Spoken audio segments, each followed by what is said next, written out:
లో నరేంద్ర మోడీ గారి ప్రభుత్వం ఏర్పడిన తర్వాత వీటి విషయంలో ప్రత్యేకమైనటువంటి శ్రద్ధ తీసుకుంటా ఉన్నారు. నరేంద్ర మోడీ గారి యొక్క ఆలోచన మేరకు కేంద్ర హోంమంత్రి శ్రీ అమిత్ షా గారి యొక్క నేతృత్వంలో అనేక సార్లు వీటి మీద చర్చలు జరిగినాయి. ఇది కేవలము చర్చలకే పరిమితం కాదు, క్షేత్రస్థాయిలో ఇది అమలు జరగాలి అని చెప్పి ఆలోచనతోని ఈ జైళ్ళ ఆధునీకరణ కోసము 950 కోట్ల రూపాయలను ఇలా కేంద్ర ప్రభుత్వం కేటాయించింది. దాంతోపాటు ఖైదీల సురక్ష సంక్షేమం కోసం కూడా 161 కోట్ల రూపాయలను రోజు కేంద్ర ప్రభుత్వం కట్టడం జరిగింది. నిర్ధన్ ఖైదీ సహాయత యోజన కింద ప్రతి సంవత్సరము 20 కోట్ల రూపాయలను దీన్ని ప్రత్యేక కేటాయిస్తున్నాం. ఇందులో జైలు అంటే ఒక భయానక వాతావరణం కాకుండా జైలుకి వచ్చిన ఖైదీలు ఒక మంచి భావనతో మంచి ఆలోచనతో తయారై బయటికి పోవాలి, వాళ్ళకు మార్పు రావాలి అని చెప్పి ఆలోచనతోని అనేక రకాలుగా కార్యక్రమం చేస్తాం మేము. దానిలో మహిళా ఖైదీల విషయంలో ప్రత్యేక శ్రద్ధ చూపెట్టడం, దాంతోపాటు పేద ఖైదీల విషయంలో కూడా ఖైదీలను కలవడానికి వచ్చేటువంటి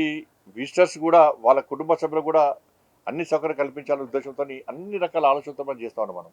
ఇవాళ దాంతోపాటు ఈ ఖైదీ నిర్ధన్ ఖైదీ సహాయత యోజన కింద కూడా మనం 20 కోట్లు కేటాయించడం దేనికోసం అంటే చాలా మందికి ఫైన్ ఇస్తూ ఉంటారు. ఫైన్ వేసిన తర్వాత వాళ్ళు ఆ డబ్బులు కట్టలేని పరిస్థితిలో జైల్లో అట్నే ఉంటా ఉంటారు.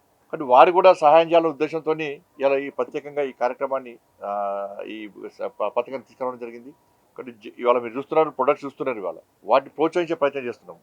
వాళ్ళ లోట ఉన్నప్పటి ఒక కళను బయట తీసుకురావడం, నేను లోపలికి వచ్చి సరే అనుకోకుండా పొరపాటు జరిగింది, నేను లోపలికి జైల్లోకి వచ్చినా కానీ నేను నిరంతరం ఖైదీగానే ఉండొద్దు, నా లోపల మార్పు జరగాలి, నేను చేసిన పొరపాటును సరిదిద్దుకోవాలి, నెక్స్ట్ బయటికి వెళ్ళి ఈ సమాజం గురించి, ఈ ప్రజల గురించి, ఈ దేశం గురించి ఆలోచించాలనేటువంటి ఒక మనస్తత్వం, ఒక ఆలోచన వాళ్ళ పట్ల తయారు చేయాలని చెప్పి ఒక బృహత్తర ప్రణాళికతో ఒక మంచి ఉద్దేశంతో ఈ జైళ్ళ ఆధునీకరణ మనం ప్రారంభించడం జరిగింది.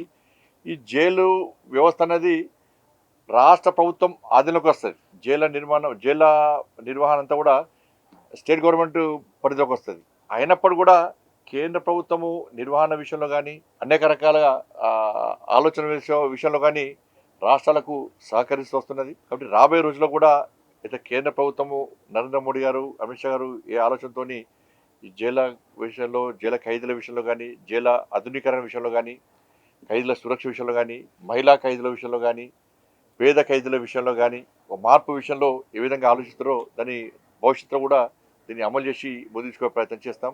ఇంకా మంచి మంచి ఆలోచనతో ముందుకు పోయే ప్రయత్నం చేస్తున్నాం. ఈ 2 రోజుల కాన్ఫరెన్స్లో కూడా అధికారుల నుంచి వచ్చేటువంటి సూచన సలహాలను కూడా స్వీకరించి వాటిని కూడా భవిష్యత్తులో అమలు చేయడానికి ఇలా హోంమంత్రి గారితో మాట్లాడి వాటిని కూడా అమలు చేసే ప్రయత్నం చేస్తాం.